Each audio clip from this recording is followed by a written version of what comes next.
talvez essa seja a notícia mais importante do dia.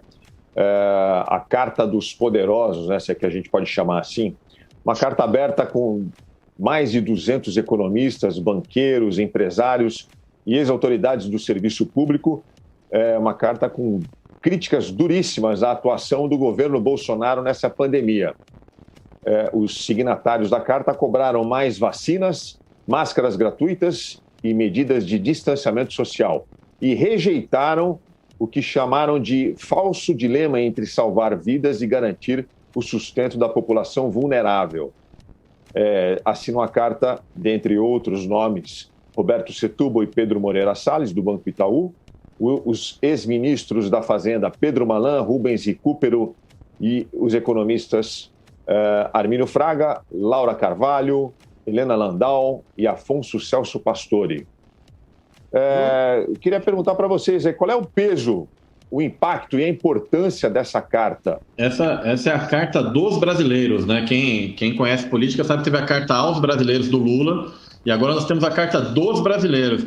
Eu só confio em carta, Aldrin, vindo principalmente de todo esse pessoal, quando eles começarem assim: erramos em ou apoiar ou deixar isso acontecer. Porque sem esse reconhecimento histórico, para mim é conversa mole, é oportunismo. Primeiro, você tem que voltar lá atrás, porque essa tragédia que a gente está vendo hoje, não venha me dizer que não estava claro que ela ia acontecer. Uma coisa é a população, que não entende de política, não entende de economia, que é induzida ao erro. Agora, esse pessoal aí que entende de negócio, vai me dizer que não sabia que ia ser essa tragédia. Bem colocado. Olha, eu queria pegar uma carona no Vitorino, acho que ele está certíssimo. Eu também sou muito cético para tentar ser educado com esse pessoal. Eu me lembro que a gente pegava muito no pé do Rodrigo Maia quando ele fazia nota de repúdio. Aí agora nós temos carta de repúdio. Mas qual é a diferença da nota de repúdio para a carta de repúdio? Nenhuma. Entendeu? Quer dizer, qual é o efeito prático disso? Quer dizer, o que isso vai mudar? Amanhã, terça-feira, o Brasil mudou alguma coisa porque esse pessoal assinou essa carta e divulgou? Eu não vejo isso. Quer dizer, primeiro que é um pessoal que representa uma parte enorme do PIB e essas pessoas têm muito dinheiro. Essas pessoas estão botando a mão no bolso para mudar alguma coisa, porque o rico brasileiro tem uma coisa muito interessante. Na minha história com a política de alguns anos, eu estou cansado de ir a almoços e jantares com milionários, com bilionários, e aí o sujeito começa a falar mal do governo, e aí eu sou aquele chato no jantar que pergunta assim: tá bom, bonitão, quanto é que você botou a mão no bolso para mudar essa situação? Não, veja bem, porque não, veja bem não. É o seguinte, você tem 1 bilhão de patrimônio, você tem 2 bilhões de patrimônio, entendeu? Você representa um grupo empresarial com 50 mil funcionários. O que você está fazendo de efetivo? Você tem condição de mudar alguma coisa no país. Você tem dinheiro, você tem força, você tem capilaridade. O que você está fazendo? Você está fazendo jantar, tomando vinho e falando mal do governo para mim, para eu, pobre coitado, lá nos meus canais de comunicação, ficar falando mal do governo. Quem sou eu? Quem tem força é você. Você que tem dinheiro para mudar. Você que elegeu político, você tem força no Congresso, você tem força para fazer lobby, você tem força para mudar os rumos do país e você está aqui no Country Club tomando vinho e falando mal do governo. Vá passear, toma vergonha na cara. Você está acabando com seus convites para jantar, você sabe disso, né? Mas já acabei há muito tempo e com prazer, porque eu cansei desses casos e cansei de ser o chato do jantar. Eu já fui a vários, eu fui a um monte deles e hoje eu já estou naquela vibe até de recusar, porque para ir num jantar desse, sentar com um bando de gente, que o mais pobre ali fica discutindo qual é o seu helicóptero, qual é o seu jatinho e não sei o quê, e fica todo mundo, cada um tomando vinho, a garrafa é de 5 mil, de 10 mil, de não sei o quê, e fica todo mundo falando mal do governo. Agora, quem é que põe a mão no bolso? Quem é? Porque esses caras têm condições, recursos para mudar as coisas, e eles não botam a mão no bolso, entendeu? E outra, uma parte da Faria Lima está se divertindo com a Bolsa com mais de 110 mil pontos, porque o Brasil está barato, a gente tem uma moeda desvalorizada, a gente tem um câmbio que fica variando ali no 5, 5,50, quase 6 ali e tal. Então, vender o Brasil para o exterior, tem capital sobrando fora do país, Então o Brasil está muito barato, tem muita gente ganhando dinheiro, se divertindo. Você viu o que aconteceu, por exemplo, na mudança de comando da Petrobras. A informação vazou numa sexta-feira, um monte de gente comprou Petrobras, um monte de gente ganhou dinheiro, não tem CVM, ninguém está falando nada, o assunto morreu. Então é o seguinte, tem muita gente aí reclamando, tomando vinho. Agora, quem é que está pressionando para botar um olho e entender esses movimentos? Acabou de mudar o comando do Banco do Brasil. E aí? Qual é a posição desse pessoal? Esse pessoal acha normal ter uma intervenção política no comando da Petrobras e do Banco do Brasil? Isso não tem nenhum tipo de impacto na economia brasileira? O que eles estão falando? O que eles estão oferecendo de alternativa? O que eles estão oferecendo de resposta para isso? Então, eles vão, sinceramente, vão me desculpar, mas olha, vão tomar seus vinhos, vão fazer carta e mandar para a mãe, para a avó, entendeu? Mas eu quero ver a ação. É menos conversa e mais ação. Independentemente das críticas que vocês fazem com muita propriedade sobre a carta, o conteúdo da carta é muito bom. Eu acho que vale a pena todo mundo procurar. Na internet. Concordo. Ela está disponível, acho que vale a pena ser lida. É um documento longo, mas muito bem escrito e um relato muito preciso do que a gente está vendo nesse momento e do que pode vir por aí.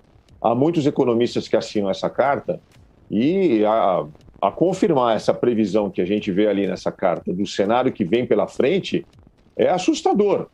É assustador. Eles estão avisando. Vai dar M. Agora, você só me permite... Só para concluir, a impressão que dá, viu, Alexandre, é que essa galera resolveu se mexer tardiamente porque acabaram os leitos na UTI do Einstein. Pode ser, do Sírio, a Covid chegou nas classes mais altas implacavelmente. Fala aí.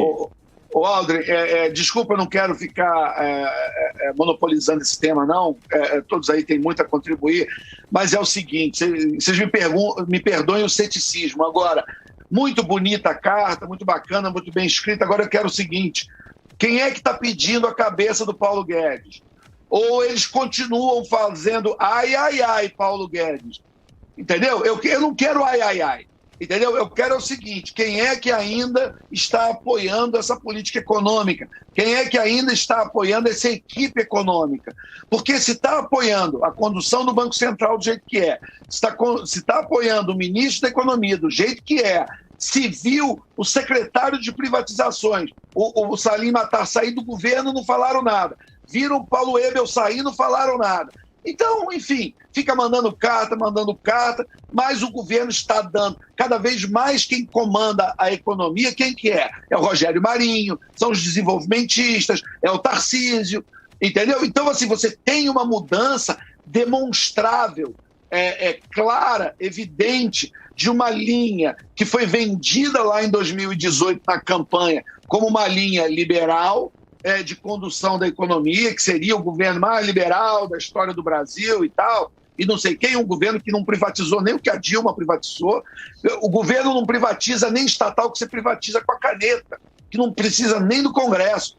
Pelo contrário, as estatais estão todas aí, sofrendo intervenções e tal. Eu não vejo ninguém pressionando ou pedindo cabeça de ministro, pedindo cabeça de ninguém, de nenhuma autoridade monetária. Então, assim, a despeito da qualidade estilística da carta, eu não vejo chamadas à ação, eu não vejo ultimatos, eu não vejo uma pressão que force o governo a ter uma atitude efetiva.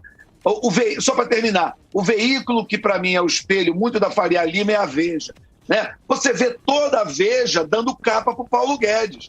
O ministro que está ganhando uma segunda chance, o governo recomeça. A Veja parece uma extensão ali do departamento de marketing do Ministério da Economia. E a Veja, ela tem o dedo muito no pulso da Faria Lima. Quando você abre e vai olhar ali as páginas da revista, você vê críticas pesadas à condução da economia? Eu não vejo, entendeu? Ou, em geral, nos veículos de comunicação, não é o foco das críticas. Fala-se muito da pandemia, fala-se muito aqui e dali de assuntos pontuais, mas o assunto específico da condução da economia, nós temos a moeda mais desvalorizada do mundo, a Selic está voltando, a inflação voltando, e o pessoal fazendo carta. A maior fuga de capitais da história. Pois é, e o pessoal escrevendo carta. Então, eu sei que é meu primeiro dia, vocês me perdoam aí a palpitada toda, mas é porque esse assunto me irrita particularmente, essa coisa de muita conversa e pouca ação, pouco ultimato, pouco soco na mesa, que eu acho que está faltando. É o que o Vitorino falou, o Armínio Fraga não vai mais se chamar para tomar vinho, hein? Não acabou. Ó, e se continuar dando esse tipo de opinião, não volta mais na rádio também. Não, brincadeira. Vamos falar de outra carta, ó. Teve a carta dos senadores também, chamada de moção de apelo à comunidade internacional, carta assinada por 65 senadores da República, vai ser enviada hoje, se é que já não foi, a organismos internacionais, embaixadas e governos. Gente, essa carta é um pedido de socorro. Algumas frases dessa carta que a gente vai destacar aqui. Abre aspas, carta assinada pelo Senado Federal. O Brasil se tornou o epicentro mundial da pandemia. O ritmo de imunização é insuficiente para conter a propagação da doença. A crise sem precedentes impõe ao Senado Federal a tarefa de fazer aos demais países um doloroso alerta. O avanço da pandemia no Brasil representa risco real para o mundo. Deixar que o povo brasileiro continue a morrer sem vacinas significa uma agressão a todas as tradições humanas. É o oposto de tudo que a civilização representa. Senhores, é impressão minha ou esses 65 senadores que apoiam essa carta, eles estão reconhecendo que o governo Bolsonaro é o oposto da civilização?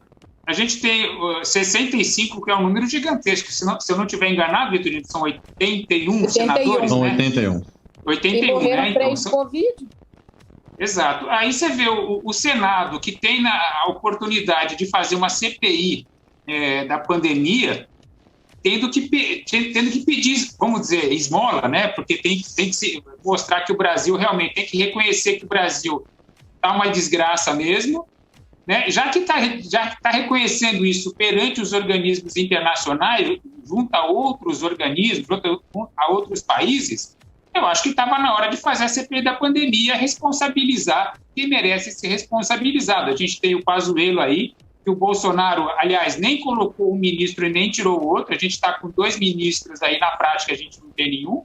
O Pazuello é o grande responsável, aliás, o grande não, é o segundo grande responsável pela crise dessa pandemia. O primeiro é o chefe dele, e agora vem o Senado passar um recibo de que o Brasil não sabe fazer nada, de que o Brasil é incompetente graças ao seu presidente. Mas o Senado agora virou o quê? Virou o Temer para ficar mandando carta? Pô. Até tem aí rolando o negócio da CPI.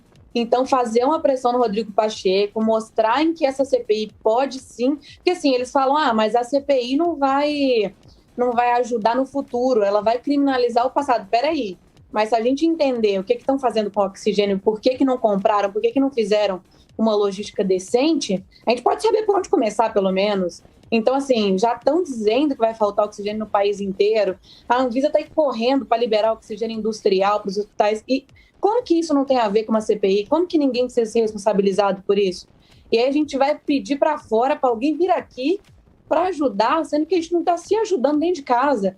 Então, assim, essa CPI é vital, pelo menos para colocar as pessoas para trabalharem. Falar, não, peraí, deixa eu fazer agora, porque essa CPI aqui está chegando, acabei de assumir, então é melhor eu colocar as coisas no lugar, porque alguém tem que ser responsabilizado. Enquanto ninguém for responsabilizado por esse caos, vai continuar, porque a festa aí não tem dono, né? Não tem hora para chegar, não tem hora para sair. É um absurdo isso, você mandar uma carta e não pressionar o presidente do Senado com maioria para abrir essa CPI. Vitorino, o que você está sentindo aí? Tem clima para essa CPI? Olha, a cada dia que passa a gente sem vacina, tem clima até para impeachment daqui a pouco. Não só para CPI. Porque, assim, o ouvinte que escuta a gente todo dia, ele sabe, mas então não custa repetir. Impeachment e CPI tem a ver com apoio popular. Apesar de serem processos que são processos de governo, se o presidente não tem apoio popular, ele caminha para o impeachment. O apoio do Bolsonaro ele vem caindo dia após dia. Portanto, é natural que se abra uma CPI para investigar isso. O presidente do Senado, que é o presidente do Congresso, que é o Eduardo Pacheco, senador, ele estava reticente em abrir uma CPI agora. mas do jeito que a coisa está indo, mas não vai dar 2, 3 semanas ele abre. Então tudo é uma questão de tempo. O Bolsonaro bem que falou mesmo. Se vai ter golpe ou não, é uma questão de tempo. Estou concordando com o presidente. Talvez o golpe não seja dele no país. É só isso que eu acho que ele precisa tentar um pouco melhor. Fala, Alexandre Borges. Olha, eu concordo com meus companheiros aí de painel, que alguma coisa tem que ser feita. Eu achei admirável, inclusive, a manifestação do deputado Kim Kataguiri. Ele fez um discurso que eu achei talvez um dos melhores discursos dessa magistratura, cobrando responsabilidade do parlamento, dizendo não tem uma CPI, não se convoca um ministro, que o Congresso parece que está anestesiado. E nós precisamos lembrar o seguinte, a gente estava falando que ontem foi aniversário dele, ontem também o presidente da República telefonou para uma rádio do Rio Grande do Sul, numa cidade chamada Camaquã, é isso? Eu não tenho certeza, acho que o nome é esse, Camaquã. Ele ligou para uma rádio e ele defendeu nebulização de hidroxicloroquina ontem, 21 de março de 2021, entendeu? Então, assim, ele não para, entendeu? A gente já tem a primeira morte registrada no Brasil por Covid-19, se não me falha a memória, foi 21 de março de 2020. Então, nós estamos... foi há 10 dias, fez um ano. Então, nós temos aí, grosso modo, um ano de pandemia. Em um ano de pandemia, o sujeito ainda está falando em cloroquina, está ligando, passa a mão no telefone num domingo, no dia do aniversário dele, passa a mão, liga para uma rádio do interior do Rio Grande do Sul para defender hidroxicloroquina. Vai passear, entendeu? E isso vai continuar até quando? Sem uma responsabilização, entendeu? Não há nenhuma comprovação que esse negócio funciona. Nem isso, nem ivermectina, nem outras pagelanças aí que são defendidas pelo Ministério da Saúde. A quantidade de dinheiro que foi gasta nesse negócio, entendeu? A quantidade de brasileiro que está iludido. A gente está vendo a quantidade de brasileiro que vai para o hospital, que vai para a UTI. Os médicos relatam que o sujeito ficava tomando ivermectina em casa, ficava tomando hidroxicloroquina em casa, acreditando que ia se curar com o tal do tratamento precoce, que é mais uma pagelança que foi inventada. E o que acontece? Ele só vai para a UTI quando não tem mais jeito, quando o pulmão já está tomado, quando ele já está ali nas últimas. E aí a gente está, como resultado, é o país que está matando mais no mundo. Nós conseguimos passar os Estados Unidos, entendeu? Nós estamos chegando a 300 mil mortes. Então alguma coisa tem que ser feita. CPI é um caminho? Pode resolver, pode não resolver, aí é outra questão. Alguma coisa tem que ser feita.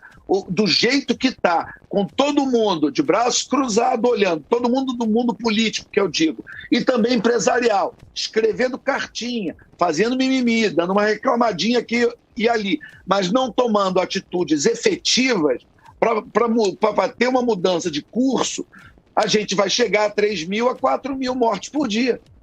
Entendeu? A gente vai. A matança, ela está subindo nessa progressão aí, que eu não sei onde vai parar. A grande verdade.